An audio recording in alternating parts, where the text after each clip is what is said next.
Durante 30 anos não saí de casa, e o mundo lá fora era apenas um ruído do lado de fora da janela. Eu tinha 32 anos e meu quarto tinha 9 metros quadrados. O monitor exibia 18 abas abertas e 5 sessões de jogo ativas. A comida chegava por entregador e o dinheiro saía automaticamente, e eu não tocava na maçaneta da porta.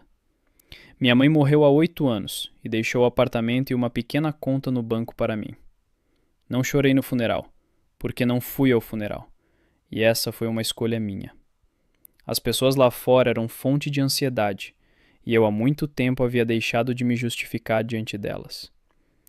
O sistema estava ajustado até se tornar automático, e a vida seguia sem falhas há muitos anos seguidos.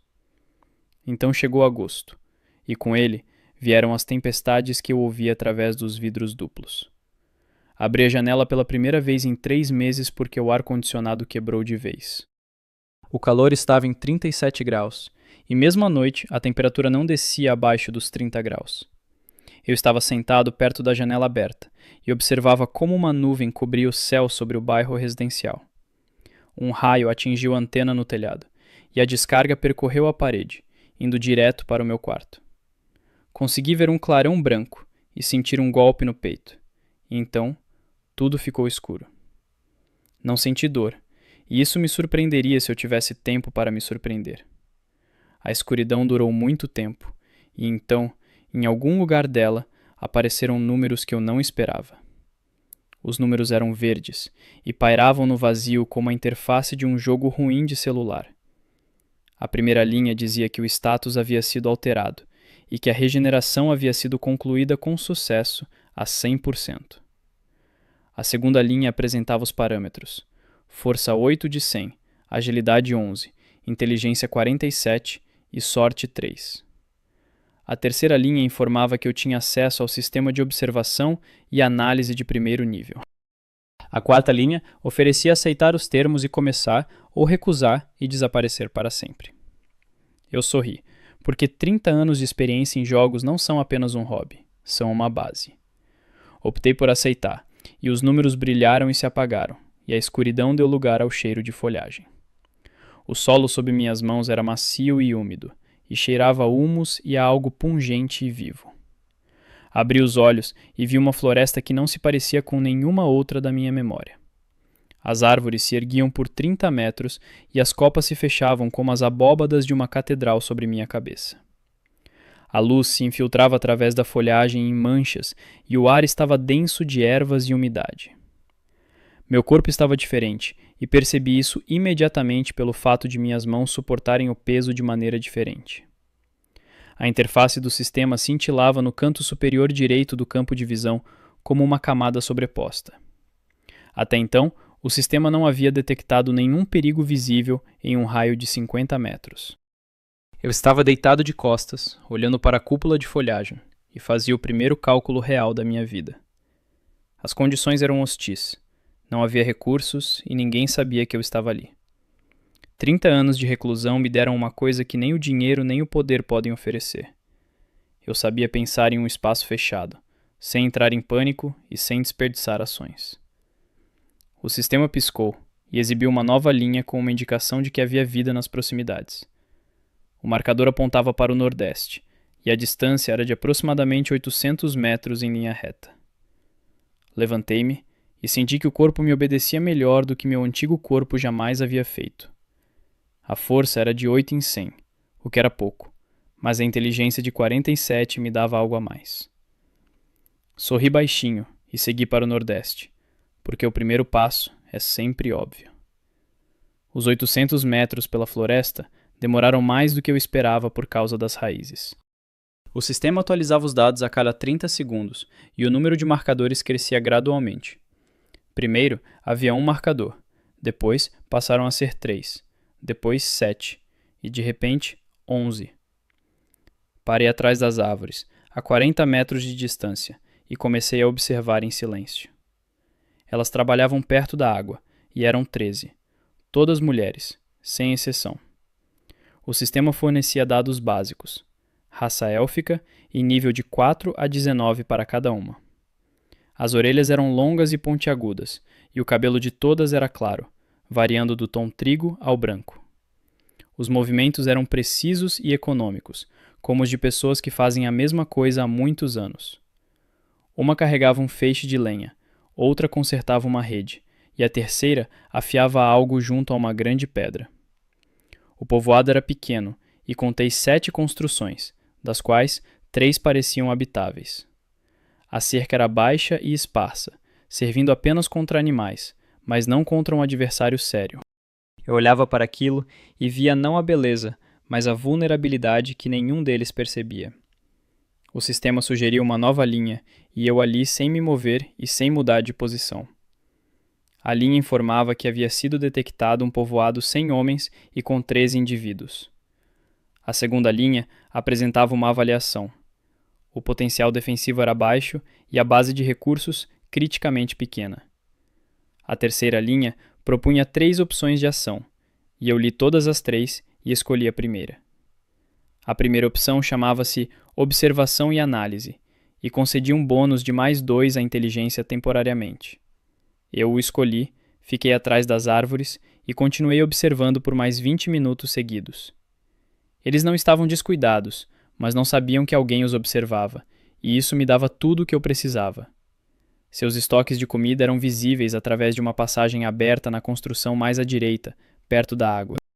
Os estoques eram escassos, e eu os calculei para cerca de 2 semanas, considerando a composição atual do grupo. As ferramentas eram primitivas, e 5 deles tinham armas, enquanto os outros 8 não tinham nenhuma. A de nível mais alto entre eles era de nível 19, e mantinha-se sempre no centro. O sistema a identificou como provável líder, e lhe atribuiu uma marca, e eu memorizei essa marca. Seu cabelo era totalmente branco, e eu ainda não conseguia distinguir seus olhos a essa distância. Ela se movia de maneira diferente dos demais, e cada um de seus gestos era uma decisão, não apenas um movimento.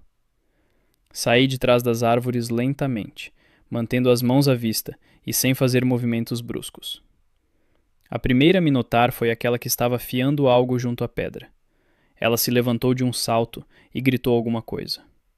Os demais se viraram instantaneamente, e em 3 segundos, 5 deles já tinham armas nas mãos. A líder de cabelos brancos deu 2 passos à frente, parou e ficou me olhando. Nesse momento, o sistema me deu uma dica de que a língua da colônia coincidia parcialmente com a base. A base havia sido carregada automaticamente durante o Renascimento, e eu consegui entender cerca de 60%. A líder falou por um longo tempo, com raiva, e exigiu que eu explicasse quem eu era e por que estava ali.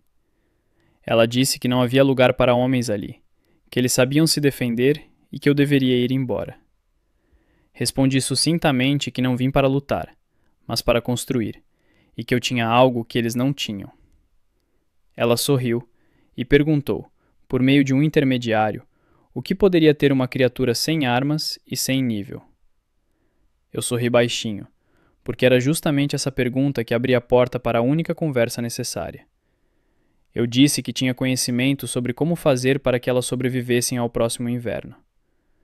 Ela ficou em silêncio por 3 segundos, e foram 3 segundos importantes, porque o silêncio é sinal de interesse. Então ela disse para eu falar, e as armas de 4 dos 5 baixaram um pouco. Uma não baixou, e eu me lembrei dessa pessoa, porque são exatamente essas pessoas que eu preciso em primeiro lugar. Não me deixaram entrar na paliçada, e essa foi a decisão certa da parte delas. Conversamos perto da água, e a líder ouvia, e às vezes fazia perguntas com frases curtas. O nome dela era Aerin, e ela tinha, segundo a contagem local, cerca de 120 anos, o que equivale a 30 anos humanos. O assentamento existia há 4 anos, e antes disso, eles viviam na grande cidade dos Elfos, no norte. Ela não disse por que partiram, e eu não perguntei, porque isso não era importante para o primeiro dia. O importante era outra coisa, e o sistema confirmava isso com uma marca vermelha no canto direito do campo de visão. O sal deles estava acabando, e sem sal, não era possível fazer as provisões para o inverno, e eles sabiam disso. Eu sabia onde conseguir sal porque tinha visto uma fonte mineral perto de um riacho a 200 metros dali. Eu disse a Erin que lhes mostraria o sal, e ela me olhou por um longo tempo, sem expressão. Então ela disse que, se o que parecia ser sal fosse apenas uma pedra, me expulsariam e não me deixariam mais voltar. Respondi com uma única palavra que iríamos. Virei-me e segui em direção ao riacho sem olhar para trás. Eles achavam que eu estava blefando e não sabiam que eu passei 20 minutos examinando cada metro. O riacho ficava a 204 metros e eu caminhava sem pressa, contando os passos automaticamente. 4 pessoas seguiam atrás de mim e eu ouvia seus passos e sentia que ainda tinham as armas nas mãos. Erin ia em segundo lugar e sua respiração era regular, o que indicava controle e não tranquilidade. O sistema mostrava os níveis deles atrás de mim: 19, 12, 8 e 6, nessa ordem. Eu já havia notado a saída mineral durante a observação, pela camada branca nas pedras perto da água. A camada era característica. Eu já tinha visto isso 1000 vezes nos jogos, e na realidade ela era idêntica. Parei junto a uma grande pedra cinza e apontei para a borda branca bem na linha da água. A Erin se aproximou, agachou-se, tocou a camada com o dedo e levou o dedo aos lábios em silêncio. Ela ficou em silêncio por 4 segundos e depois disse que era realmente sal e olhou para mim. O olhar era avaliador e não havia gratidão nele, e isso eu gostava nela. Gratidão significaria que ela já havia decidido confiar, e confiança sem verificação é fraqueza. A avaliação significava que ela estava pensando, e uma pessoa que pensa é alguém com quem se pode construir algo. Eu disse que a saída era grande e levava até debaixo da rocha, e que lá haveria reservas suficientes para pelo menos 2 anos. Ela perguntou como eu sabia disso, e eu respondi que tinha observado com atenção enquanto atravessava a floresta. Era verdade, e ao mesmo tempo não era toda a verdade, e ela percebeu isso pela pausa que fez. Então ela disse que, em troca do conhecimento sobre o sal, eles estavam dispostos a me dar comida para 3 dias e ir embora. Eu sorri baixinho, porque exatamente essa resposta mostrava o quão pouco ela entendia. 3 dias de comida na floresta, sem ferramentas nem armas, com uma força de 8 em 100, isso é uma sentença de morte. Mas eu não precisava dessa barganha e disse isso a ela diretamente, sem explicações e sem rodeios. Eu disse que o sal era a primeira coisa e que a segunda e a terceira ela ainda não tinha visto nem ouvido. Erin se levantou, cruzou os braços e olhou para mim de cima para baixo, embora tivéssemos a mesma altura. Ela disse que um estranho sem nível e sem armas se acha muito importante para a floresta. Aquela elfa que não havia baixado a arma antes estava à direita e me olhava sem emoção. O sistema me forneceu os dados dela. Nome Lyri, nível 12, classe batedora e 4 anos de experiência. Virei-me para Lyri e disse que ela tinha feito bem em não baixar o arco junto à paliçada. Lyri não respondeu e não mudou de expressão, e essa foi a melhor resposta possível. A Erin franziu ligeiramente o senho porque eu não me dirigia a ela, e isso alterou um pouco a dinâmica. Uma pequena mudança, mas eu trabalhava com pequenas mudanças porque ainda não havia grandes. Eu disse a Erin que ficaria na fronteira do povoado e não entraria sem convite por 3 dias. Em 3 dias, eu lhes mostraria mais 2 coisas, e se elas não fossem necessárias, eu iria embora sem discussões. Ela olhou para mim e eu esperei, sem acrescentar nada, porque não havia motivo para acrescentar. O silêncio jogava a meu favor, porque o sal já estava aos pés dela, e isso era um fato, não apenas palavras. Ela concordou e chamou isso de provação, e eu aceitei essa palavra e não a corrigi. Eles achavam que estavam me dando uma chance e não sabiam que eu já havia iniciado a segunda etapa do meu plano. Passei a primeira noite junto ao riacho, e o sistema funcionava em segundo plano, coletando dados. Pela manhã, eu tinha uma descrição completa do perímetro em um raio de 500 metros do povoado. 4 pontos possíveis para expansão, 2 fontes de água e uma pedreira para as paredes. Havia pegadas de um animal de grande porte a 180 metros a oeste, com 3 dias de idade. De manhã, encontrei uma árvore seca que havia caído e já começava a se desintegrar na base do tronco. Da madeira rachada era possível obter fibra, e da fibra era possível fazer corda. Trabalhei 3 horas e minhas mãos doíam, porque força 8 é quase nada para trabalho físico. O sistema me notificou que a habilidade de trançar cordas estava desbloqueada e que o primeiro nível havia sido atribuído. Ao meio-dia, eu tinha 8 metros de corda grossa, e com ela fiz uma armadilha simples. A armadilha era um laço na trilha dos animais, e eu a coloquei a 60 metros do assentamento. Lyrie me observava da borda da floresta, e eu via sua marca no sistema, mas não deixei transparecer. Ela observava como eu trabalhava, e isso era mais importante do que se ela simplesmente tivesse voltado. Ao anoitecer, havia na armadilha um pássaro do tamanho de um fazão grande, e pesando cerca de 2 quilos. Levei-o até a beira da cerca, coloquei-o no chão e recuei 10 passos em silêncio. Uma jovem elfa de nível 6 saiu, pegou a ave e a levou embora sem dizer nada. A Erin observava tudo isso por trás da cerca, e eu sorri baixinho e voltei para o riacho. Elas pensavam que eu me alimentava por sua bondade, e não sabiam que a ave era a segunda de 3. A primeira foi o sal, a segunda foi o pássaro, e a terceira será aquilo que mudará completamente a atitude deles. O sistema mostrava o progresso na primeira tarefa, estabelecer confiança, e o valor atual era de 42%. 42 em um dia e meio, partindo do zero. Era um bom ritmo para o primeiro contato. À noite, ouvi conversas no assentamento, e algumas palavras chegaram até mim através da cerca. Não entendi tudo, mas entendi o essencial. E o essencial era que eles discutiam se deveriam me deixar ficar ou não. Uma voz era contra, e reconheci a entonação. Não era Erin nem Lyrie, mas alguém terceiro. De manhã vou descobrir quem é, e isso também fará parte do cálculo, porque os adversários são importantes desde o primeiro dia. De manhã, o sistema mostrou uma atualização, e uma nova linha apareceu imediatamente no canto direito do campo de visão. A linha informava que o nível de confiança havia subido para 48% durante a noite, sem nenhuma ação.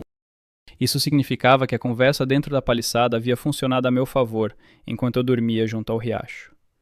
Levantei-me, lavei o rosto, comi o que restava da caça de ontem e comecei a pensar no terceiro passo do plano. O terceiro passo deveria ser algo que não pudesse ser ignorado, e que não pudesse ser explicado como coincidência. O sal foi um achado, e o pássaro foi uma demonstração de habilidade. O terceiro passo deveria ser algo sistemático. Olhei para a cerca e vi 3 brechas evidentes pelas quais um animal de tamanho médio entraria livremente. O sistema confirmou.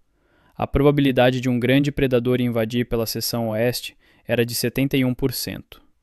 Comecei a trabalhar ao amanhecer, e como não havia ferramentas, usei pedras, galhos e corda. Minha habilidade em trançar subiu para o 2º nível durante a noite, e a corda agora ficava pronta mais rápido e mais resistente. Reforcei a parte oeste da cerca por fora, e isso levou 4 horas de trabalho árduo. A força 8 causava cansaço rapidamente, e eu fazia pausas de 5 minutos a cada meia hora, sem falhar.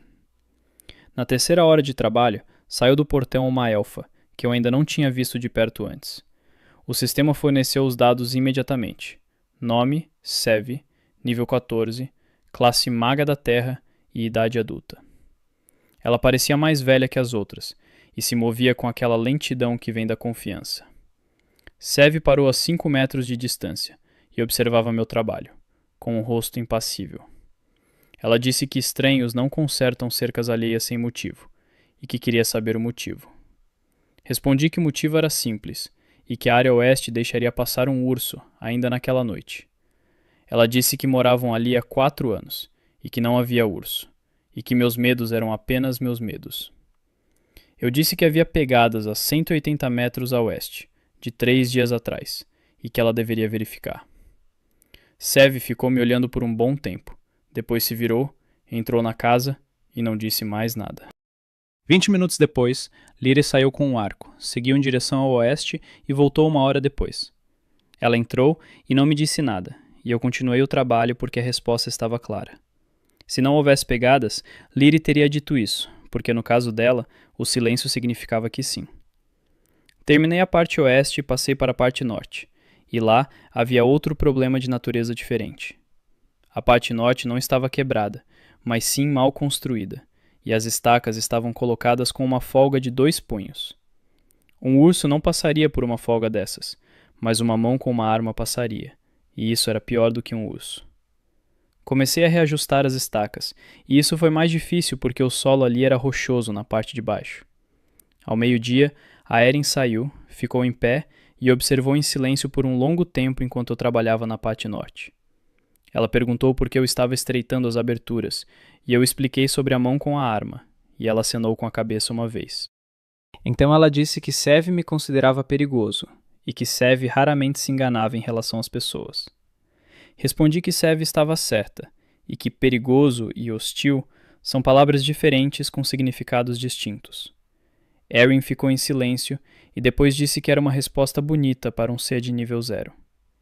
Eu disse que meu nível no sistema deles era 0, mas que era o sistema deles e não o único possível.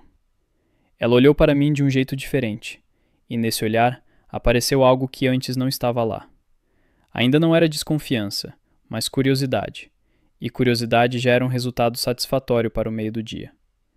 Sev saiu novamente às 3 da tarde, e dessa vez ela não veio sozinha, mas com 2 pessoas atrás dela. As 2 eram jovens e tinham os níveis 7 e 8, e ficavam um pouco atrás dela. Sev disse que a colônia tomava decisões em conjunto, e que ela exigia uma votação geral. Ela disse que o estranho estava reforçando as muralhas, o que significava que ele as estava estudando por dentro. A lógica não era ruim, e eu anotei isso mentalmente, porque não se pode subestimar os adversários. Ela continuou falando, e cada palavra sua era dirigida contra mim e a favor da expulsão. Ela disse que não tinham homens, não porque não existissem no mundo, mas porque eles mesmos tinham ido embora. A última frase ela proferiu com ênfase, e nela havia uma história que eu ainda não conhecia. Erin ouvia Sev e seu rosto estava calmo, e eu interpretei essa calma como um esforço. O sistema indicou um nível de confiança de 51%, o que era acima da metade, mas não crítico. Esperei por uma pausa e disse uma frase que encerrou completamente todo o monólogo de Sev. Eu disse que, naquela noite, elas mesmas veriam por que eu havia reforçado a ala oeste até o anoitecer. Sev abriu a boca e a fechou, e esse foi o único segundo em que seu controle falhou. Ela não podia contestar um evento futuro que ainda não havia ocorrido, e isso impediu que ela falasse. Erin olhou para Sev e depois para mim, e disse que a votação seria depois da noite. Eu acenei com a cabeça, virei-me e continuei a trabalhar na seção norte sem dizer mais nada. Eles achavam que eu tinha postado tudo em uma única jogada, e não sabiam que o urso já estava vindo em direção a eles. O sistema registrou o movimento de um objeto de grandes dimensões a 110 metros a oeste, às 18 horas. O objeto pesava, segundo estimativas, entre 200 e 250 quilos e avançava em linha reta. Terminei a seção norte, sentei-me junto ao riacho e fiquei à espera. A escuridão chegou 2 horas depois. O animal apareceu às 22 horas e 30 minutos, e o sistema emitiu um sinal sonoro na forma de um tom suave. Ele atacou a seção oeste e o impacto foi forte. A cerca resistiu e o animal atacou novamente. Dentro do povoado, houve gritos e uma fogueira foi acesa. Lyrie saiu com o arco e disparou 3 flechas. A fera se afastou após a terceira flecha, e a escuridão a engoliu. Ficou silencioso, e depois, muito silencioso.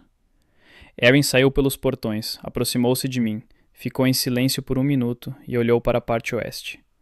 Então ela disse que não haveria votação, e que eu poderia entrar amanhã de manhã, se quisesse. Eu disse uma única palavra em resposta, e essa palavra foi bem, e não acrescentei mais nada a ela. Sev estava parado no portão, olhando para mim, e em seu olhar não havia derrota, mas sim avaliação. A avaliação era mais perigosa do que a derrota, e eu me lembrei disso porque pessoas assim não param. De manhã, entrei pelo portão e o sistema imediatamente atualizou o mapa e adicionou o perímetro interno. 13 edifícios, e não 7 como eu havia contado do lado de fora, porque parte deles estava escondida nos cantos. A área do assentamento era de aproximadamente 2.000 metros quadrados, e isso era muito pouco para o crescimento. O sistema marcou em vermelho 4 zonas como espaço interno, utilizado de forma criticamente ineficiente. As elfas olhavam para mim de maneiras diferentes, e eu interpretava cada olhar como uma fonte de dados à parte. 3 olhavam com curiosidade, 2 com desconfiança, e uma se virou e foi embora imediatamente. Aquela que se virou era de nível 9, e o sistema forneceu o nome Eina e a nota Ligação com Sev. Lembrei-me de Eina e continuei a seguir Aeryn, que caminhava em direção ao edifício central sem dizer nada. O edifício central era maior do que os demais, e no interior havia uma mesa, bancos e uma lareira junto à parede. Havia mapas sobre a mesa e eu não os reconhecia imediatamente, pois estavam desenhados de maneira diferente do que eu esperava. Aeryn disse que eram mapas da região e que, 40 quilômetros ao norte, havia um acampamento de orcos. Ela disse isso com calma e sem pânico, o que significava que a ameaça já era algo habitual para eles. O sistema solicitou permissão para processar os dados cartográficos, e eu concedi a permissão em silêncio. 8 segundos depois, no canto direito do campo de visão, apareceu uma camada sobreposta com a versão digitalizada do mapa. O acampamento dos orcos estava marcado, e o sistema adicionou o tempo estimado de marcha até o povoado, 6 horas. Outro marcador apareceu a leste, a 22 quilômetros, e o sistema o marcou com uma interrogação. Perguntei a Aeryn o que havia a leste, e ela olhou para mim e para o mapa e ficou em silêncio. Então ela disse que havia um assentamento humano ali, mas que há 3 meses ele havia deixado de responder. Deixou de responder significava uma de 2 coisas, e ambas as opções eram ruins para a pequena floresta. Não disse isso em voz alta, apenas acenei com a cabeça e pedi que me mostrasse todo o povoado por dentro. A Aeryn me conduziu por todas as 13 construções, e eu contei, medi e memorizei tudo. O silo de grãos estava cheio em 30%, e isso não seria suficiente até a próxima colheita. Havia poucas ferramentas e metade delas estava em mau estado, precisando de substituição ou reparo.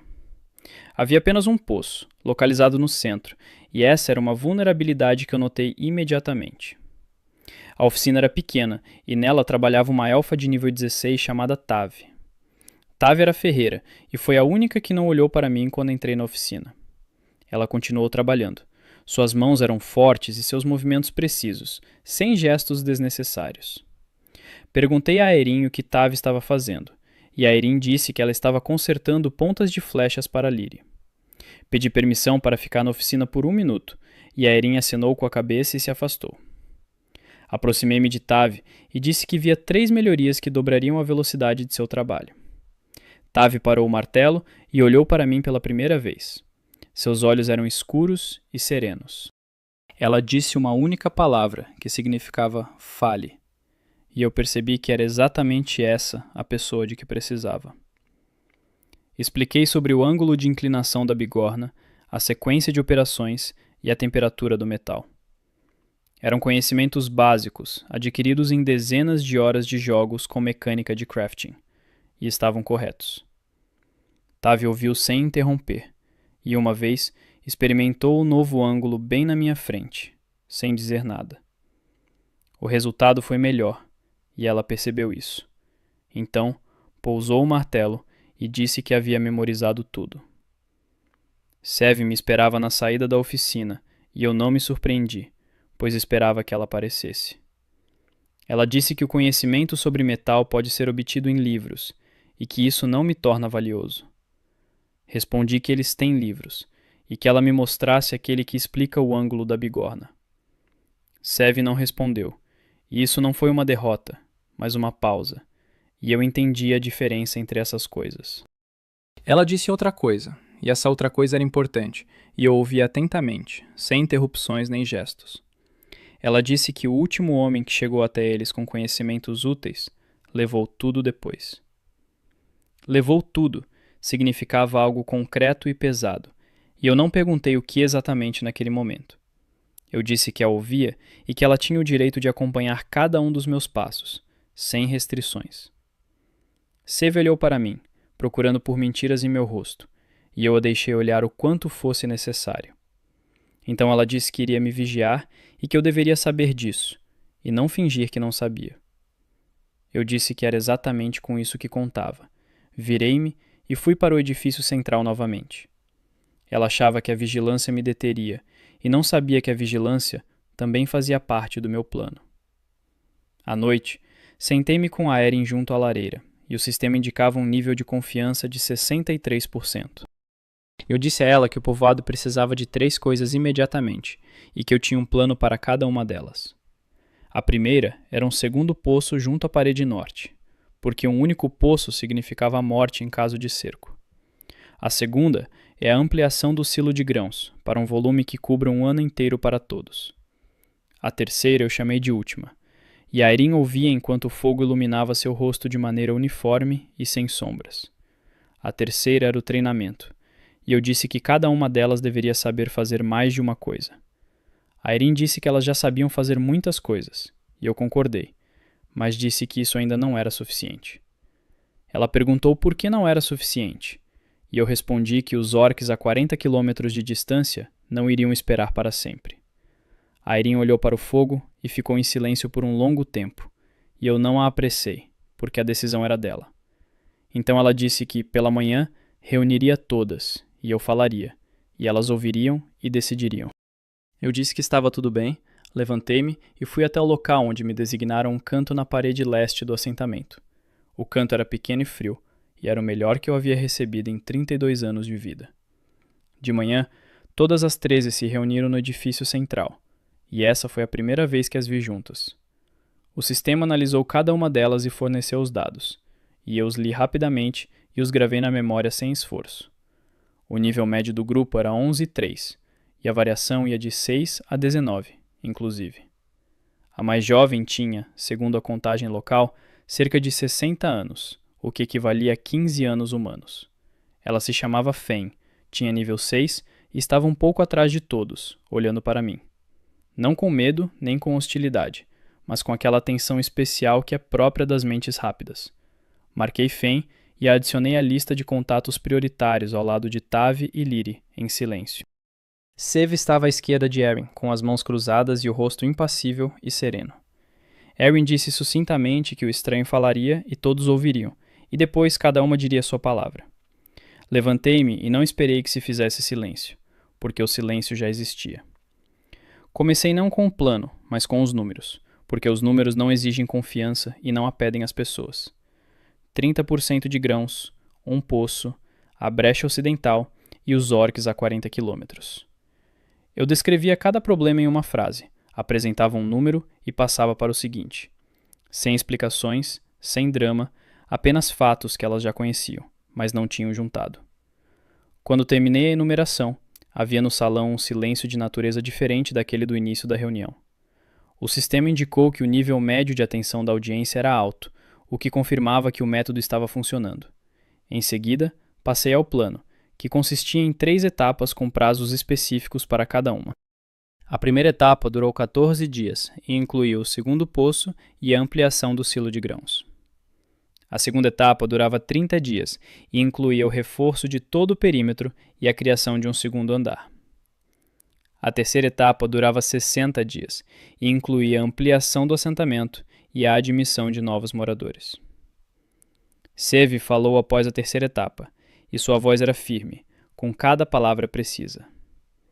Ela disse que novos moradores significavam novas decisões sobre quem aceitar e quais regras seguir. Ela disse que uma única pessoa não deveria determinar as regras para todos, e isso era justo. Eu concordei em voz alta, e imediatamente, e isso a fez parar, pois ela esperava que eu discutisse. Eu disse que as regras são escritas por todos juntos, e que meu papel é a construção, não a gestão de pessoas. Sev olhou para mim, e eu vi que ela procurava uma armadilha nas minhas palavras, e não a encontrava. Então ela disse que, se o papel fosse apenas a construção, que eu explicasse por que precisava da lista de contatos. Não entendi imediatamente de que lista ela estava falando, e depois percebi que ela tinha visto como eu olhava para Fen. Ela era muito observadora, e eu aumentei sua prioridade na minha avaliação interna imediatamente. Respondi que olhava para as pessoas porque a construção exige entender quem sabe fazer o quê. Sev disse que essa era mais uma resposta bonita e que já tinha ouvido respostas bonitas uma vez antes. A sala estava em silêncio, e eu percebi que aquele momento era o ponto em que era preciso dar algo concreto. Olhei para Fen e perguntei a Erin qual era o nome da mais jovem, e a Erin disse o nome com calma. Eu disse que Fen pensava mais rápido do que os outros, e que ela mesma verificasse meus cálculos sobre o grão. Fen estremeceu, depois se endireitou, e em seus olhos surgiu a expressão que eu esperava. Sev ficou em silêncio porque eu acabara de passar o controle para dentro do grupo, em vez de mantê-lo comigo. Fen se aproximou e eu lhe ditei os números. Ela calculava mentalmente e seus lábios se moviam levemente. 1 minuto depois, ela disse que os cálculos estavam corretos, que o grão não seria suficiente e que isso era verdade, e tudo. A Erin acenou com a cabeça uma vez, virou-se para o grupo e perguntou quem era contra a primeira etapa do plano. O silêncio foi a resposta, e o sistema mostrou um nível de confiança de 71% naquele momento. A votação foi rápida, e a primeira etapa foi aprovada por unanimidade, enquanto a segunda foi aprovada por 10 votos a 2. Os 2 votos contra foram de Sev e Eina, e eu anotei isso, sem me surpreender e sem demonstrar que havia anotado. A terceira etapa foi adiada até os resultados da primeira, e essa foi uma decisão sensata que aceitei com tranquilidade. A reunião terminou e as pessoas foram embora. Mas Fen ficou para trás e olhou para mim com um ar interrogativo. Eu disse a ela que, se quisesse ajudar com os cálculos, que viesse à mesa central à noite. Ela perguntou por que eu precisava de um assistente, e eu respondi que não precisava de um assistente, mas de alguém que verificasse. Fen pensou por um segundo, disse que viria, e foi embora. E seu jeito de andar ficou um pouco diferente depois disso.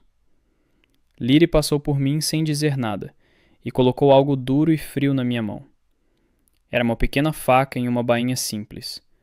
O metal era de boa qualidade, e a lâmina estava bem afiada. Não agradeci em voz alta, porque ela já estava indo embora, e palavras seriam desnecessárias ali. O sistema exibiu uma nova linha. Item recebido e características. Faca de caça e dano mais 4. Sorri baixinho, guardei a faca e fui dar uma olhada no local para o segundo poço, junto à parede norte.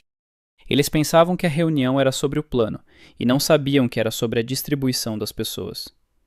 Tavi era produção, Lyri era defesa e Fine era análise, e esse era o início da estrutura. Sev era oposição, e a oposição, em um sistema correto, não é inimiga, mas sim o controle de qualidade das decisões.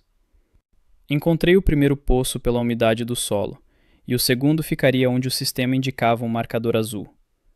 Começamos a cavar o segundo poço na manhã seguinte, e o sistema indicou o ponto com precisão de meio metro. Expliquei a Tavi o ângulo e a profundidade, e ela passou as instruções para as 2 elfas que pegaram as pás. Eu mesmo fui até o silo de grãos, pois a ampliação exigia primeiro entender a estrutura das paredes. As paredes eram de madeira, e a madeira era boa, mas as juntas eram fracas e se mantinham por sorte. Fine chegou sem ser convidada às 8 da manhã, ficou ao meu lado e observou enquanto eu examinava as juntas. Ela perguntou o que exatamente eu estava procurando, e eu expliquei sobre os pontos de tensão, e ela entendeu na primeira vez. Depois, ela mesma encontrou mais 2 pontos que eu havia deixado passar, e, em silêncio, apontou para eles com o dedo. Eu acenei com a cabeça e anotei, e o sistema os adicionou ao esquema, e recalculou a prioridade dos trabalhos de reparo. Às 10 da manhã, eu já tinha um plano completo de ampliação do silo de grãos, com a sequência de etapas. Fen traduzia minhas explicações para os outros, pois meu vocabulário na língua deles crescia lentamente. 60% de compreensão era suficiente para a comunicação, mas insuficiente para instruções precisas. O sistema registrou isso e propôs uma tarefa de estudo da língua, com um bônus de mais 1 em inteligência. Aceitei a tarefa, e ela passou para o modo de fundo e começou a acumular progresso por meio das conversas.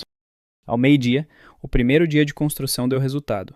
O poço havia se aprofundado 2 metros dos 8 necessários. O silo recebeu reforços nas juntas em 4 pontos críticos e ficou mais seguro imediatamente. O sistema mostrou o progresso geral da primeira etapa, 9%, e eu aceitei esse número com naturalidade. Seve apareceu ao meio-dia e observou o trabalho no poço, sem atrapalhar nem ajudar. Eu mesmo me aproximei dela, pois ignorar um observador é perder informações sobre suas conclusões. Perguntei o que ela achava da profundidade, e ela respondeu que 8 metros era o correto para esse solo. Essa foi a primeira sugestão neutra que ela me fez, e eu a aceitei sem comentários.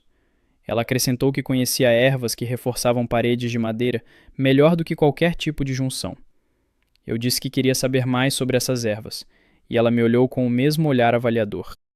Então ela saiu e 1 hora depois voltou com um punhado de plantas e as colocou junto à parede, sem dizer nada. O sistema identificou as plantas, resina de madeira e musgo adstringente, e a aplicação, reforço estrutural da madeira. Apliquei a resina nas juntas do silo de grãos e o resultado foi visível imediatamente pela mudança de cor. Tavê se aproximou, tocou e disse que era melhor do que o que eles vinham fazendo nos últimos 4 anos. Seve ouviu isso e não reagiu, mas notei que ela não saiu mais do canteiro de obras.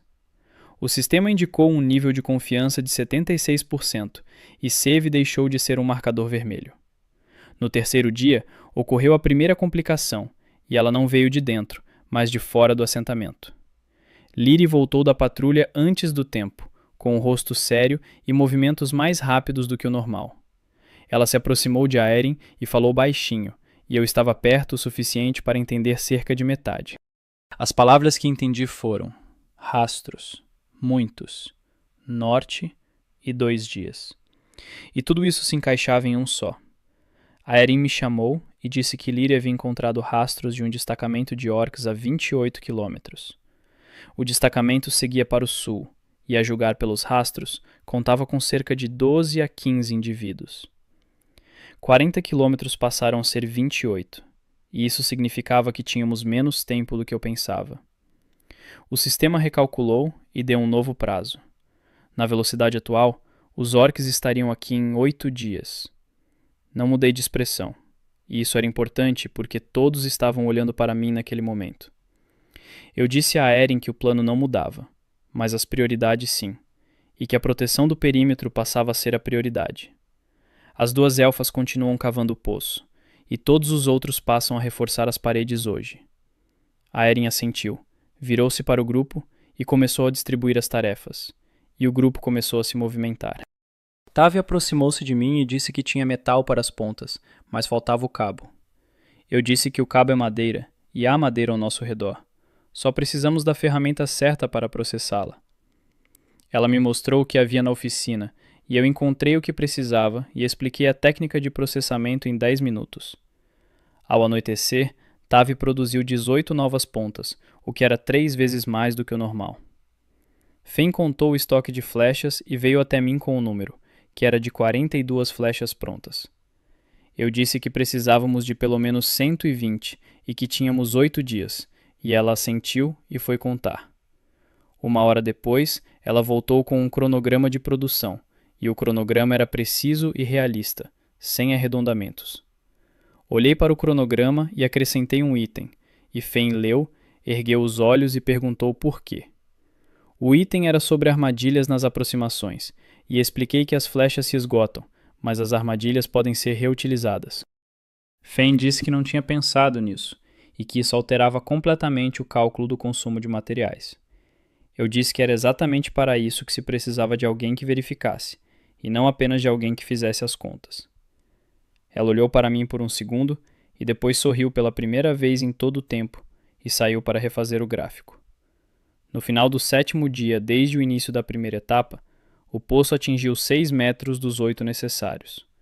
O silo de grãos foi ampliado em 40% e a resina de Seve mantinha as juntas firmes. O perímetro recebeu um segundo nível em 3 dos 4 lados, e o lado oeste estava totalmente pronto. O sistema mostrou um progresso de 61% na primeira etapa, e faltavam 7 dias para a chegada dos orcs. Eu estava sentado junto à parede leste à noite, olhando para o povoado e vendo a diferença em relação ao primeiro dia. 7 dias atrás, aquele era um lugar vulnerável, que se mantinha graças à sorte e à força de 13 mulheres. Agora, era um lugar que começava a se tornar algo diferente. E esse algo diferente já tinha uma forma própria. Seve passou por mim e não parou, mas soltou uma palavra, e essa palavra significava nada mal. Os 8 dias foram reduzidos para 5, porque os orcs aceleraram o passo, e Lyri trouxe novos dados pela manhã. Ela disse que o grupo agora estava a 16 quilômetros e avançava sem parar, queimando a floresta por onde passava. Queimar a floresta significava que eles não estavam se escondendo, nem fazendo reconhecimento, mas marchando com um objetivo, e esse objetivo lhes era conhecido.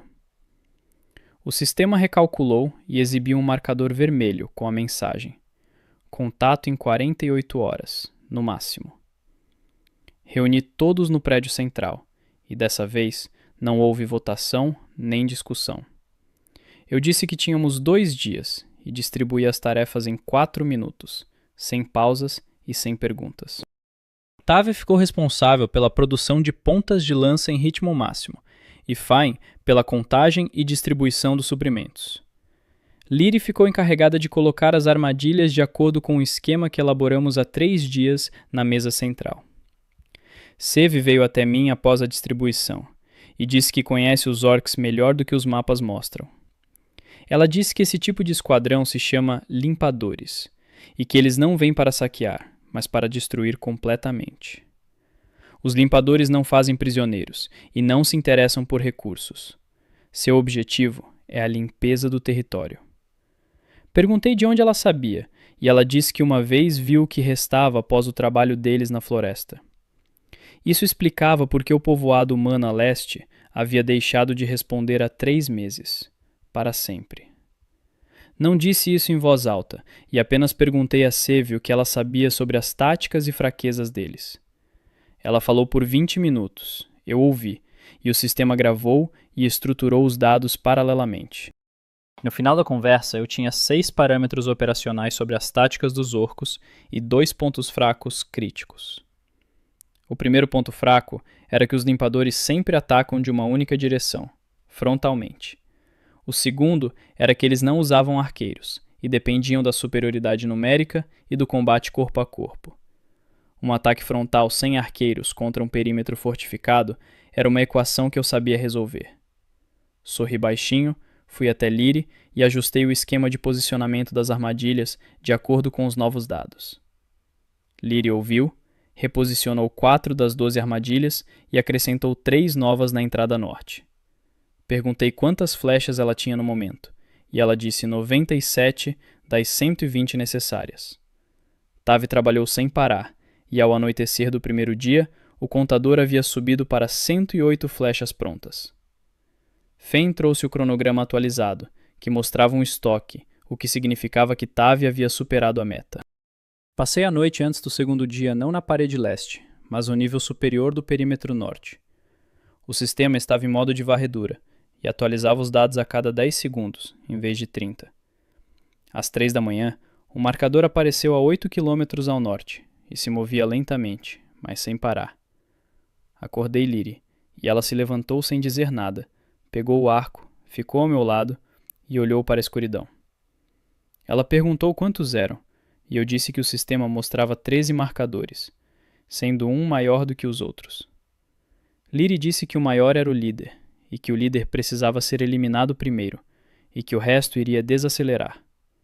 Eu concordei, e acrescentei que o líder iria no centro, e que o centro era a zona da terceira armadilha. Ela não respondeu nada, e eu percebi que ela já havia pensado nisso, e já sabia da terceira armadilha. O amanhecer chegou cinzento e nebuloso, e a neblina era boa, porque escondia nossos preparativos. Eu posicionei as elfas em seus lugares, e as posições eram simples. 4 no nível norte com arcos, 3 embaixo, perto do portão, com longas estacas que Tavia afiou ontem à noite até ficarem afiadas como lâminas. Seve e 2 com ela mantinham a ala leste, caso os orcs tentassem contornar o perímetro. Coloquei Fen perto do celeiro e disse que sua tarefa não era lutar, mas observar e relatar. Ela quis protestar, mas eu disse que olhos que contam são mais importantes do que mãos que empunham armas. Fen olhou para mim, acenou com a cabeça, dirigiu-se ao silo de grãos e posicionou-se exatamente onde eu havia indicado. A Erin estava ao meu lado, no patamar superior, segurando uma longa lâmina, em silêncio, observando. Os orcs surgiram da névoa às 6 da manhã, e eram 13, como o sistema havia mostrado durante a noite. Eles avançavam em grupo compacto, com o líder no centro, que era uma cabeça mais alta que os demais. A primeira armadilha disparou no 8º metro da aproximação, e um orc caiu. O grupo parou por um segundo. Lyri disparou a primeira flecha no momento da parada, e a flecha atingiu o segundo orc à direita do líder. O grupo não recuou e acelerou, e esse era exatamente o comportamento que Seve havia descrito anteriormente. A segunda armadilha disparou, e mais um orc caiu. Agora eram 10 e já corriam em direção às muralhas. A terceira armadilha estava bem junto à paliçada, e o líder pisou nela a 2 metros da muralha. Ele não caiu, mas diminuiu o ritmo, e nesse momento, Lyri disparou 3 flechas seguidas muito rapidamente. 2 das 3 atingiram o líder, e ele caiu. O grupo tropeçou e perdeu 3 segundos por causa da confusão. 3 segundos é muito tempo quando Lyri atira, e mais 3 orcs caíram nesses 3 segundos atingidos por suas flechas. Os 6 restantes atacaram o portão, e o portão resistiu porque Távio reforçou durante 2 dias. 3 homens com estacas junto ao portão receberam aqueles que tentaram passar pela parte inferior, e as estacas cumpriram seu papel. A batalha durou 11 minutos, e o sistema contava cada segundo e atualizava o contador de baixas. Do nosso lado, não houve baixas, e 2 ficaram com ferimentos leves, e Seve sofreu um corte no braço. O último orc tentou fugir para o norte, e Lyri o abateu com uma única flecha a uma distância de 70 metros. O sistema indicou: ameaça eliminada e experiência acumulada. O novo nível do protagonista agora é o segundo. Desci da plataforma, percorri o perímetro e verifiquei cada ponto. Tudo estava firme e em pé. A Erin caminhava ao meu lado em silêncio, e quando terminei a verificação, ela parou e olhou para mim. Ela disse que eles moravam ali há 4 anos e nunca haviam saído de uma batalha sem baixas até aquele dia. Respondi que hoje foi a primeira vez e que da próxima vez seria melhor, porque agora sabemos mais. Seve se aproximou, segurando a mão com o corte, e olhou para mim. Em seu olhar não havia julgamento. Pela primeira vez desde que eu apareci, havia algo diferente em seu olhar, e esse algo era mais próximo do respeito. Ela não disse nada, e eu também não, e ambos sabíamos que palavras ali seriam desnecessárias. Fen correu do seu posto e soltou um único número. 13 entraram e 0 saiu, e só. O dia após a batalha foi silencioso, e o silêncio era diferente daquele que surge simplesmente pela ausência de som. Era o silêncio de pessoas que fizeram algo que não tinham feito antes e agora vivem com isso. Não apressei ninguém, não convoquei reuniões e dei à colônia um dia sem tarefas e sem planos. O sistema mostrava um nível de confiança de 89%, e eu aceitei esse número com tranquilidade. Tavi trabalhava na oficina porque o trabalho era para ela o que o descanso era para os outros. Fui até ela no meio do dia e ela estava forjando algo novo. Não perguntei o que era exatamente ainda. Ela mesma disse que estava fazendo uma segunda faca e que ela seria melhor que a primeira. E olhou para mim. Percebi que a faca era para mim. Acenei com a cabeça e ela voltou ao trabalho sem dizer mais nada. Lyri foi para a floresta pela manhã e voltou ao meio-dia, trazendo informações sobre os rastros ao redor do assentamento. Não havia mais rastros de orcos em um raio de 5 quilômetros, e ela verificou todas as direções. Mas ela encontrou outra coisa e colocou um pequeno objeto diante de mim. Eu o peguei e examinei com atenção. Era um fecho de uma capa humana. O metal era urbano e a qualidade era alta. O sistema identificou o fecho, de fabricação humana, com idade não superior a 2 semanas e estilo comercial. O estilo comercial indicava um comerciante ou um batedor, e ambas as opções significavam que alguém já nos tinha visto. Perguntei a Lyri onde exatamente ela havia encontrado o fecho, e ela indicou a direção, sudeste, a 3 quilômetros. O sudeste era a direção oposta ao acampamento dos orcos, e isso mudava completamente o quadro de ameaças. Não contei isso a Erin imediatamente, e me dei 1 hora para refletir antes de ir falar com ela sobre o assunto. Passei 1 hora junto ao riacho, pensando, enquanto o sistema elaborava hipóteses e descartava as menos prováveis. Restavam 3 hipóteses: um viajante casual, um batedor comercial e a inteligência militar de um povoado estrangeiro. Um viajante casual não explicava a qualidade do fecho, e a inteligência militar não explicava o rastro solitário. O batedor comercial era o mais provável, e isso era uma boa notícia e uma má notícia ao mesmo tempo. Boa porque os comerciantes não atacam, e má porque os comerciantes sempre vendem informações. A informação sobre o assentamento de 13 elfas que acabara de destruir o destacamento orco valia caro. Levantei-me e fui até a Erin, pois o tempo havia se esgotado. A decisão estava tomada e não fazia sentido adiar. A Erin me ouviu sem interromper, e depois ficou olhando por um longo tempo para o fecho que eu havia colocado sobre a mesa. Ela disse que eles haviam escolhido aquele local propositalmente 4 anos atrás, pois era discreto. Eu disse que a discrição havia acabado no momento em que os orcs chegaram e nós os encontramos ali. Ela assentiu, e foi um aceno de quem sabia disso e não queria saber, mas agora aceitava. Expus o plano, que consistia em 2 partes, ambas igualmente importantes para o futuro. A primeira parte era sobre expansão, e eu disse que o assentamento deveria se tornar visível em seus próprios termos. Um assentamento visível que controla o território é algo diferente de um local escondido na floresta. Um local escondido na floresta é atacado porque é fraco, enquanto um assentamento visível é atacado porque é um obstáculo. Erin disse que a diferença entre essas 2 razões para o ataque não era óbvia para ela no momento. Expliquei que a fraqueza atrai qualquer um, enquanto o incômodo atrai apenas aqueles que têm um conflito de interesses. É melhor ter menos inimigos com interesses específicos do que qualquer pessoa que passe por ali e decida entrar. Ela pensou por 1 minuto, e depois disse que isso era lógico, e que queria ouvir a segunda parte do plano. A segunda parte era sobre as pessoas, e eu disse que precisávamos de aliados, e que o isolamento agora se tornara um luxo. Erin ficou tensa, e eu percebi isso pela mudança em sua respiração e pelo movimento de suas mãos sobre a mesa. Eu disse que entendia por que eles haviam saído da cidade grande, e por que os homens faziam parte desse motivo. Ela olhou para mim, e em seu olhar havia uma pergunta sobre de onde eu sabia disso, e eu respondi com sinceridade.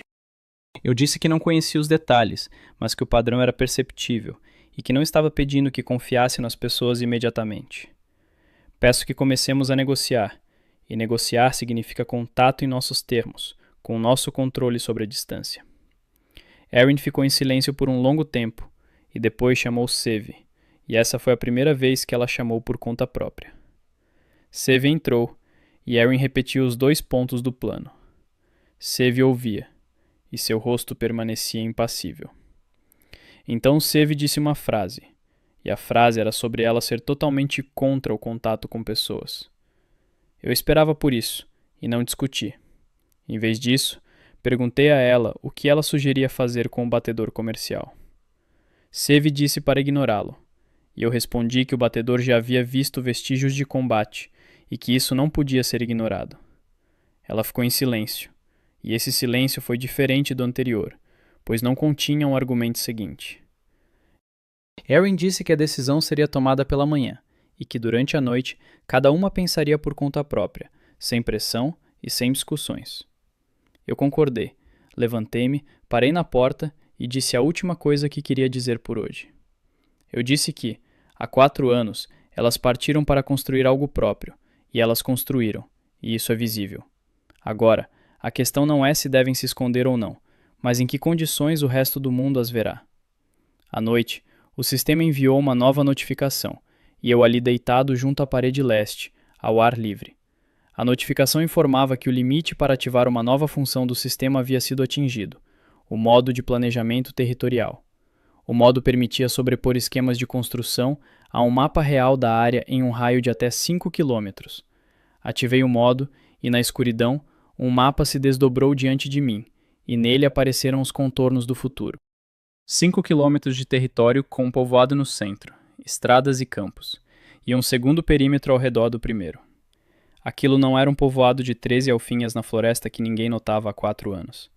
Era o início de algo que tinha outro nome, e eu conhecia esse nome, mas não o pronunciava em voz alta. Eu olhava para o mapa na escuridão e pensava que, pela manhã, a próxima conversa começaria e seria diferente. De manhã, Airen disse sim, e essa palavra pesava mais do que todas as conversas anteriores juntas. Sev estava ao lado, em silêncio, e seu silêncio, dessa vez, não era uma objeção, mas um consentimento. Não demonstrei surpresa, pois surpresa significaria que eu não estava certo do resultado. O sistema mostrou um nível de confiança de 94% e uma nova linha, status alterado para aliado. Desdobrei o mapa do regime de planejamento diretamente sobre a mesa central e todos os 13 ficaram em volta. O mapa mostrava 5 quilômetros, e eu comecei pelo centro, falando devagar para que Fen conseguisse traduzir. O primeiro anel é o assentamento, e ele se expande para uma área de 10.000 metros quadrados, a partir dos atuais 2. O segundo anel são os campos e hortas, e eles proporcionam 100% de autossuficiência alimentar até a primavera. O terceiro anel é a faixa de controle, com armadilhas e postos de vigia, sem nenhum ângulo cego. O quarto anel é a fronteira, e nela haverá 3 postos, cada um visível do posto vizinho. Lyrie olhou para o mapa, passou o dedo pela linha dos postos de vigia, e acenou com a cabeça uma vez. Tavi perguntou sobre os materiais para a expansão, e eu respondi que havia a floresta ao nosso redor, e pedras junto ao riacho. Fen já estava fazendo os cálculos, e 2 minutos depois, colocou ao lado do mapa uma folha com números, e recuou em silêncio. Os números eram precisos e realistas, sem arredondamentos, e o plano era viável em 90 dias. Peguei a folha, verifiquei, encontrei um erro e mostrei a Fain, que o corrigiu sem dizer nada e sem constrangimento. Sev observou essa troca, e depois disse que queria se responsabilizar pela área de medicamentos. Foi a primeira vez que Sev assumiu uma tarefa por conta própria, e eu passei essa responsabilidade para ela sem discutir. A área de medicamentos envolvia estoques de ervas e tratamentos, e era de importância crítica para o crescimento. Cada 10 novos moradores duplicavam a probabilidade de doenças, e Sev sabia disso melhor do que eu. Ela pegou a folha e foi para suas ervas, e esse foi o fim de seu papel como oposição no sentido antigo. O batedor comercial apareceu no 4º dia após a reunião, e Lyrie o conduziu até o portão. Era um homem de uns 40 anos, bem vestido, que se comportava com calma e sem medo, o que denotava experiência. O sistema forneceu os dados: classe comerciante, nível 23 e reputação neutra, segundo a base de dados do sistema. 23 era mais alto do que o de qualquer uma das elfas, exceto Erin, e isso dizia muito sobre quem ele era. Erin o recebeu no portão, e eu fiquei um passo atrás e um pouco à parte, observando cada palavra. Ele disse que se chamava Corte, e que negociava entre 3 assentamentos a sudeste daquele local. Ele disse que tinha ouvido falar da batalha contra os orcs, e que a notícia havia chegado aos assentamentos humanos antes mesmo dele. Erin perguntou como exatamente a notícia havia chegado, e Corte respondeu que a floresta fala rápido para quem sabe ouvir. Sorri baixinho, pois isso significava que Corte tinha uma rede de informantes, e isso era valioso. Um homem com uma rede de informantes não é apenas um comerciante, mas um nó por onde passa tudo o que é importante. Erin olhou para mim por cima do ombro e eu acenei quase imperceptivelmente, e ela voltou-se para Corte novamente. Ela disse que estava pronta para falar sobre a troca e que as condições seriam discutidas pelo homem atrás dela. Corte olhou para mim e seu olhar era profissional. Ele avaliava com rapidez e precisão. Ele perguntou quem eu era e de onde eu era, e eu respondi que era daqui, e que isso era tudo o que ele precisava saber. Corte sorriu, e foi o sorriso de alguém que já tinha ouvido essa resposta muitas vezes na vida. Ele disse que estava pronto para negociar, e que tinha sal, ferro, sementes, tecido e ferramentas. Já tínhamos sal, e eu falei sobre o ferro, as sementes e as ferramentas, citando quantidades específicas. Corte citou um preço, e o preço era alto, calculado para que não conhecêssemos os valores de mercado. Eu citei um contrapreço, e ele foi preciso. Então, Cort parou e olhou para mim de um jeito diferente do que antes. Ele perguntou onde eu havia estudado comércio, e eu respondi que havia lido muito. E essa, mais uma vez, não era toda a verdade. 30 anos de simuladores econômicos e jogos de negociação proporcionaram uma compreensão precisa da estrutura da troca. Chegamos a um acordo em 20 minutos, e as condições foram justas. O Cort também fez um bom negócio. Um bom negócio para ele significava que ele voltaria, e da próxima vez seria mais fácil e lucrativo para nós. O sistema registrou: contato comercial estabelecido e nova função aberta. Mapa de rotas comerciais. Cort estava indo embora, e no portão, virou-se e disse que voltaria em 2 semanas com o primeiro lote de mercadorias. Ele acrescentou que tinha ouvido falar de outro acampamento de orcs a noroeste, e que esse acampamento era maior do que o primeiro. Perguntei quanto maior, e ele disse que tinha cerca de 40 indivíduos, e que eles estavam ativos há 1 mês. Então ele foi embora, e eu fiquei parado no portão, observando-o desaparecer na floresta e calculando mentalmente o tempo. 40 orcs contra 13 elfas era uma equação diferente de 13 contra 13. Mas tínhamos tempo, e o tempo era um recurso que eu sabia usar melhor do que qualquer outra coisa. Voltei para a mesa central, desdobrei o mapa e comecei a calcular, e Fen sentou-se ao meu lado em silêncio. Ela colocou uma folha em branco, preparou a pena e esperou. E isso era exatamente o que precisávamos naquele momento. 3 meses depois, o povoado havia se transformado, e essa mudança era visível em cada detalhe ao redor. A área havia crescido para 8.000 metros quadrados, e as novas construções estavam dispostas exatamente conforme o plano do mapa. Chegaram 6 novas moradoras, sendo 3 elfas, 2 humanas e uma anã. A anã se chamava Braca, tinha nível 28, veio sozinha e disse que tinha ouvido falar. O fato de ter ouvido falar significava que a reputação do povoado havia chegado até aqueles que procuravam um lugar para se estabelecer, e não apenas passavam por ali. Seve recebeu Braca com cautela, e 1 semana depois, elas já trabalhavam juntas no estoque de remédios. O segundo poço deu água no 68º dia, e Fain registrou isso no diário com a data exata. O sistema exibiu uma nova notificação, e a linha era mais longa do que as habituais. Então eu a li com atenção. A linha informava que o limite de desenvolvimento havia sido atingido, e que o status do assentamento havia sido alterado, de acampamento para assentamento. O próximo limite era designado como cidade, e exigia uma população de 50 pessoas e 3 relações comerciais. O terceiro limite era chamado por uma única palavra, e essa palavra era reino, com um ponto de interrogação ao lado. Fechei a notificação, levantei-me e saí para o andar superior do perímetro norte, olhando para a floresta. Era a mesma floresta na qual eu caí, após 32 anos vivendo em 9 metros quadrados. Naquela época, eu não tinha nada além de 47 pontos de inteligência e 30 anos em um espaço fechado. Um espaço fechado ensina uma coisa principal, e essa coisa principal não é o medo, mas a habilidade de enxergar o sistema como um todo. Sorri baixinho, porque o ponto de interrogação ao lado da palavra reino não era uma dúvida para mim. Elwin subiu ao patamar, ficou ao meu lado, olhou para o mesmo lugar que eu e ficou em silêncio por um longo tempo. Então ela perguntou o que eu via quando olhava para a floresta, e a pergunta era sincera, não retórica. Respondi com uma única frase, que via as fronteiras daquilo que ainda não existe, mas que já começou a se formar. Elwin ficou em silêncio por 1 minuto, e depois disse que, 4 anos atrás, eles partiram em busca exatamente disso. Ela não disse que encontraram, e eu não disse que nós apenas começamos, e ambos sabíamos desses 2 fatos. Lyria apareceu lá embaixo, ergueu a cabeça e disse que os postos de vigia a oeste e a leste estavam prontos. Tavi saiu da oficina com as mãos sujas de fuligem, segurando algo novo e olhando para cima.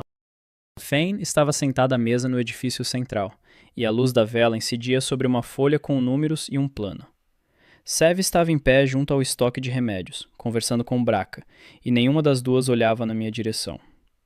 Esse era o melhor sinal de todos, porque o melhor sinal é quando o sistema funciona sem você. O sistema em minha visão exibia uma nova linha, e a linha era curta. Eu a li uma vez. A linha dizia: o primeiro nível está construído, e o próximo nível está começando, e há tempo suficiente.